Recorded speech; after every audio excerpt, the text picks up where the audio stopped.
Good morning. So it's almost 3 a.m. I just woke up, warm up. Uh, we'll work out back and legs or legs and arms. Depende. Tingnan natin how I feel. And then we'll do some stretching, some core, and then meditate, and then konting sun exposure.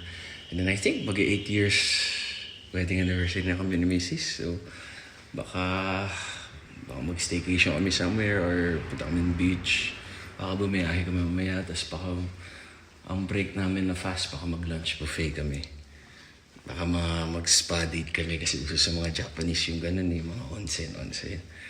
So yun, please greet my wife, Serena Agassi. And sa inyo lahat, nagtatanong about sugar cravings. To stop sugar cravings, glutamine, 1 scoop. Walang calories yun. Or licorice root, yung herb. Or pwedeng pamalit na sweetener, stevia. Tama kayo, mali ako na si Dr.